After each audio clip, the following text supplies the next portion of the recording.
రాయలసీమలోనే మొట్టమొదటిగా ప్రపంచ స్థాయి రోబోటిక్ కీళ్ల మార్పిడి శస్త్రచికిత్సలు. ప్రైవేట్ హెల్త్ ఇన్సూరెన్స్ పాలసీ కలిగిన వారికి క్యాష్ లెస్ సౌకర్యం. Vidyasagar hospitals, Rajiv road, Marutinagar, Sonu vision దగ్గర, కడప.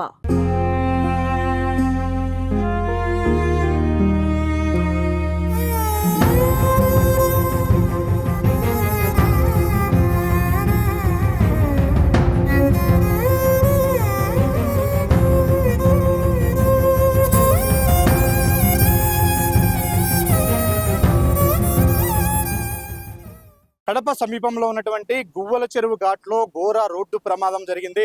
బెంగళూరు నుంచి కారులో వస్తున్నటువంటి వారిపైన ఒక లారీ బ్రేక్ ఫెయిల్ అయ్యి ఆ లారీ మొత్తం కూడా కారు పైన పడడంతో ఈ ప్రమాదం జరిగింది. ఈ ప్రమాదంలో కారు మొత్తం కూడా నుజ్జునుజ్జైన పరిస్థితి కనిపిస్తుంది. కారులో ఉన్నటువంటి 7 మందికి తీవ్ర గాయాలయ్యాయి. వారిలో 3 చనిపోయినట్టుగా మనకు సమాచారం ఉంటుంది. చనిపోయిన వారిని ఒక్కొక్కరిగా అంబులెన్సులలో, అలాగే గాయపడిన వారిని కూడా ఆసుపత్రికి తరలిస్తున్నారు. మనం ప్రత్యక్షంగా విజువల్స్ లో చూపించే ప్రయత్నం చేస్తూ ఉన్నాము.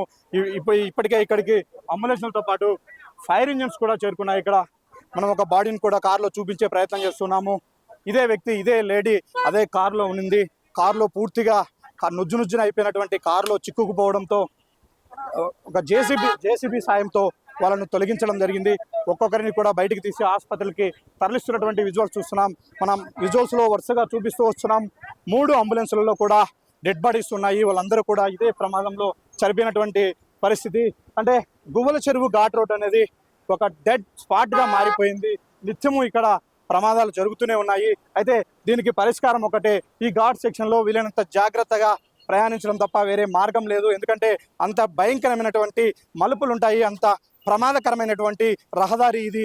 ఇప్పుడే కాదు, ఎన్నో ఏళ్ల నుంచి కూడా ఇక్కడ అనేక యాక్సిడెంట్ జరుగుతున్నాయి. వందలాది మంది ప్రాణాలు కోల్పోతున్నటువంటి పరిస్థితి కనిపిస్తుంది. అయితే ఎన్ని హెచ్చరిక బోర్డులు పెట్టినా కూడా, ఎన్ని చర్యలు తీసుకున్నా కూడా ఇక్కడ ప్రమాదాలను అయితే నివారించలేకపోతూ ఉన్నారు. మనం విజువల్స్ లో ప్రత్యక్షంగా చూపించే ప్రయత్నం చేస్తున్నాం. ఇదే లారీ నలుగురి ప్రాణాలను బలి తీసుకుంది. ఈరోజు ఉదయం జరిగినటువంటి ప్రమాదంలో ఇదే లారీ అటువైపు ఉన్నటువంటి, మనం ఇటువైపు విజువల్స్ లో చూపించే ప్రయత్నం చేస్తున్నాం. ఘాట్ సెక్షన్ లో పై వైపు నుంచి, అంటే రాయచోటి సైడ్ నుంచి వస్తున్నటువంటి ఇదే లారీ ఈ మలుపు దగ్గర ఇటువైపు చూపించే ప్రయత్నం చేస్తున్నాం. ఈ మలుపు దగ్గర టర్న్ అయ్యే ప్రయత్నంలో ఈ లారీ బ్రేకులు పూర్తిగా ఫెయిల్ అయ్యాయి. ఎదురైన పరిస్థితుల్లో డ్రైవర్ ఏమీ చేయలేని నేపథ్యంలో ఈ లారీ మొత్తం కూడా పక్కనే వెనుక వైపున, అంటే ఇదే ఘాట్ సెక్షన్ లో ఈ మలుపు తీసుకుంటూ టర్న్ అవుతున్నటువంటి, మనం ఇప్పుడు విజువల్స్ లో చూపించబోయే ఇదే వెహికల్ మీద పడ్డాయి. ఇదే కారులో వాళ్ళు 7 కూడా ప్రయాణిస్తున్నారు. ఈ లారీ ఒక్కసారిగా ఇక్కడికి వచ్చిన సమయంలో బ్రేకులు ఫెయిల్ అయ్యి కారు పైన పడడంతో కారు మొత్తం కూడా నుజ్జునుజ్జైపోయింది. కారులో ఉన్నటువంటి 7 మంది ప్రయాణికులు తీవ్ర ప్రమాదానికి గురయ్యారు. మనం కారును ఒకసారి లైవ్లీగా చూపించే ప్రయత్నం చేస్తున్నాం.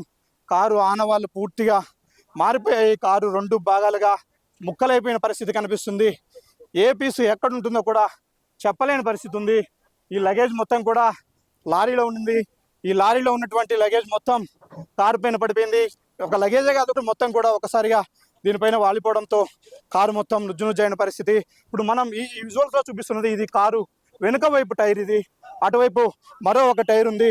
ఈ బాడీ మొత్తం ఇలా ఉండాల్సిన బాడీ పూర్తిగా మధ్యలో కట్ అయిపోయి పూర్తిగా అటువైపు వెళ్ళిపోయిన పరిస్థితి.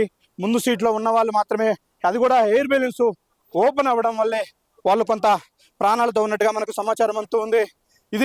ఇది కారు ముందు భాగం. ఈ కారు ముందు భాగం కూడా పూర్తిగా నుజ్జునుజ్జు అయిపోయింది. అంటే కారు డ్రైవర్ సీట్, అంటే రైట్ సైడ్ పూర్తిగా లారీ బాడీ ఏదైతే ఉందో అది వచ్చి ఇటువైపు వాలిపోవడంతో కారు మొత్తం కూడా లెఫ్ట్ నుంచి రైట్ వరకు బజ్జి అయిపోయిన పరిస్థితి కనిపిస్తుంది. ఈ శిథిలాల్లోనే, ఈ కారు ఇనుప ముక్కల్లోనే 7 మందిని అతి కష్టం మీద జేసీబీ సాయంతో వెలికి తీశారు. వారందరినీ ఒక్కొక్కరిని కూడా అంబులెన్సుల సాయంతో ఆసుపత్రికి తరలిస్తున్న కనిపిస్తుంది. ఈ యాక్సిడెంట్ ప్రమాదం ఏ విధంగా ఉందో మరింత క్లోజ్లో చూపించే ప్రయత్నం చేస్తున్నాం. కారు స్టీరింగ్ మొత్తం కూడా, రౌండ్గా ఉండాల్సినటువంటి కార్ స్టీరింగ్ మొత్తం కూడా నుజ్జునుజ్జు అయిపోయినటువంటి పరిస్థితి కనిపిస్తుంది. ఏ పార్టు ఎక్కడుందో కూడా కనుక్కోలేని పరిస్థితిలో ఉంది. ఒక్క ఇంజిన్ మాత్రమే కొంతవరకు సేఫ్ సైడ్ ఉంది. అంటే ఈ ప్రమాద స్థాయిని మనం పూర్తిగా అబ్జర్వ్ చేస్తే కారు లారీ కంటే కూడా ముందుగా వస్తూ ఉంది. కారు ఇటువైపు నుంచి వైడ్గా లెఫ్ట్కు తీసుకొని నిదానంగా టర్న్ అయ్యే ప్రయత్నంలో కార్ డ్రైవర్ ఉండగా, లారీ డ్రైవర్ ఈ కారు వెనకే వైపు వస్తున్నాడు. అతను కూడా లెఫ్ట్ సైడ్ వైడ్ టర్నింగ్ తీసుకొని తిరగాల్సిన చోట పూర్తిగా కరెక్ట్గా టర్న్ అయ్యే ప్లేస్లోనే లారీ బ్రేకులు ఫెయిల్ అయ్యాయని చెప్తున్నారు. అందువల్ల కంట్రోల్ చేయలేకపోవడంతో అతను ఆ మలుపు తీసుకునే ప్రయత్నంలోనే ఆ లారీ మొత్తం కారు మీద ఈ విధంగా పడిపోయింది. దీంతో కారు మొత్తం కూడా నుజ్జు అయిపోయిన పరిస్థితి కనిపిస్తుంది. మనం సుమన్ టీవీ ప్రమాదం జరిగినటువంటి కొన్ని నిమిషాల్లోనే స్పాట్కు చేరుకుంది. ఇక్కడ లైవ్లో వాళ్ళు చేస్తున్నటువంటి సహాయ కార్యక్రమాలు, వాళ్ళు బాడీస్ను బయటకు తీస్తున్నటువంటి విధానాన్ని కూడా లైవ్లో చూపించే ప్రయత్నం చేస్తున్నాము. గువ్వల చెరువులో గతంలో ఎన్నో ప్రమాదాలు జరిగాయి, కానీ ఈ ప్రమాదం అత్యంత విషాదకరమైంది. వీళ్ళందరూ కూడా బద్వేలు మండలం చింతపుతాయిపల్లెకు చెందిన వారిగా మనకి ఇక్కడ ఉన్నటువంటి స్థానికులు వాళ్ళ దగ్గర ఉన్నటువంటి సమాచారం మేరకు చెప్తూ ఉన్నారు. కారులో 2 చిన్నపిల్లలతో పాటు 3 మహిళలు, 2 జెంట్స్ ఉన్నట్టుగా తెలుస్తుంది. వారిలో 3 చనిపోయినట్టుగా ఇప్పటికే సమాచారం అందుతుంది. మరికొంతమంది తీవ్ర గాయాలయ్యి వారందరికీ కూడా ఆసుపత్రికి తరలించిన పరిస్థితి కనిపిస్తుంది. ప్రస్తుతం సంఘటనా స్థలంలో పోలీసు అధికారులు ఉన్నారు. సార్, ఒక నిమిషం సార్. ఏంటి సార్ ఇప్పుడు వరకు ఉన్నటువంటి సమాచారం మేరకు ఏం జరిగింది ఇక్కడ? అదే ఈ లారీ కంట్రోల్ తప్పి దానిపైన పడింది. సార్, ఎంతమంది చనిపోయినారని? ఇప్పటికి 4 ఇంకా హాస్పిటల్కి తీసుకెళ్ళారంట ఇద్దరిని. సార్, ప్రమాదానికి గల కారణాలు ఏమని తెలుస్తుంది సార్? అంటే ఇది ఇక్కడ రెగ్యులర్గా జరుగుతూ ఉన్న ప్లేస్ కదా ఇది. ఇక్కడ వాహనం రెగ్యులర్గా న్యూట్రల్లో వచ్చినప్పుడు కంట్రోల్ తప్పుతుంది, మామూలుగా అక్కడ పడిపోతాయి ఎక్కడ లోయలో. ఈసారి ఈ మూటల గిట్టల వల్ల లేకపోతే కొంచెం ఇక్కడ మట్టి పోయేసారు కదా, టిల్టీ దానిపైన.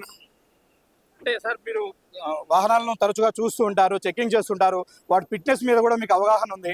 అంటే ఏమి కారణంగా ఈ లారీ కంట్రోల్ తప్పి ఉండవచ్చు అని మీరు భావిస్తున్నారు? అంటే ఇక్కడ రోడ్ ఇంజనీరింగ్ అట్లుంది. మెయిన్ ప్రాబ్లం రోడ్డు స్ట్రక్చరే ప్రమాదానికి కారణం. Road engineering. సార్, లారీకి బ్రేకులు ఫెయిల్ అయ్యాయని కూడా కొంతమంది అంటున్నారు. అయ్యుండొచ్చా? అది ఇంకా లేట్ ఇన్వెస్టిగేషన్ తెలుస్తుంది. అంత దూరం పోలాలి. సార్, మీరు ఇప్పుడు ఈ యాక్సిడెంట్ స్పాట్ ను చూసినప్పుడు డ్రైవింగ్ విధానంలో ఏమైనా లోపాలు ఉన్నట్టు? డ్రైవింగ్ విధానం ఏం లోపం ఉండదు, ఇంజనీరింగ్ ప్రాబ్లమే. ఇక్కడ తరచూ జరుగుతూనే ఉంటాయి ఇక్కడ ప్రమాదాలు. ఈ రోడ్డు గువ్వల చెరువు ఘాట్ రోడ్ అంటేనే ప్రమాదాలకు కేర్ ఆఫ్ అడ్రస్ గా మారింది. పూర్తిగా రోడ్డు స్ట్రక్చర్ ను చూపించే ప్రయత్నం చేస్తున్నాను నేను మీకు. ఇప్పుడు ఈ లారీ టర్న్ అవుతూ ఉంది. ఈ లారీ ఇటువైపు కింది వైపు నుంచి పైకి వెళ్ళాలంటే ఎంత ఇబ్బందికరంగా ఇక్కడ వాహనాలు ప్రయాణిస్తున్నాయో మనము చూపించే ప్రయత్నం చేస్తున్నాం. ఇదే టర్నింగ్ లో పైవైపు నుంచి ముందుగా కారు వచ్చింది. కారులో 7 మంది ప్రయాణిస్తున్నారు. వాళ్ళ వెనక వైపునే వచ్చినటువంటి లారీ, మన వెనక వైపు కూడా కొన్ని లారీలు కనిపిస్తున్నాయి. ఇదే లారీ ఇప్పుడు ఇటువైపు నుంచి వచ్చి పూర్తిగా లెఫ్ట్ సైడ్ తీసుకొని టర్న్ అవ్వాల్సిన పరిస్థితి. అయితే ఆ టర్న్ అయ్యే ప్రయత్నంలోనే అంటే లారీలో ఉన్నటువంటి లోడ్ కూడా దానికి కొంత ప్రమాదానికి కారణమై ఉండవచ్చు కూడా మనకు తెలుస్తుంది సిచ్యుయేషన్ బట్టి చూస్తే. ఎందుకంటే ఈ లారీ టర్న్ అయ్యేటప్పుడు ఈ లోడ్ మొత్తం కూడా అంటే లారీ లెఫ్ట్ సైడ్కు వెయిట్ ఎక్కువ కావడం వల్ల కూడా లారీ కంట్రోల్ తప్పినట్టుగా కూడా మనము కొంత అంచనా వేయచ్చు. ఇవన్నీ కూడా బస్తాలు. ఈ బస్తాలతో పాటు లారీ మొత్తం వచ్చి లారీ ఇంజన్ భాగము కారుకు మధ్యలో అంటే లారీ ఇంజన్ భాగం మొత్తం కారు పైన వాలిపోవడంతో, కారు పైన పడిపోవడంతో ఈ ప్రమాదంలో కారు మొత్తం నుజ్జునుజ్జైంది. అందులో ప్రయాణిస్తున్నటువంటి 7 మంది ప్రయాణికులు తీవ్ర ప్రమాదానికి గురయ్యారు. వీడియో జర్నలిస్ట్ సాగర్తో సుదర్శన్ రెడ్డి, లైవ్ స్పాట్ నుంచి.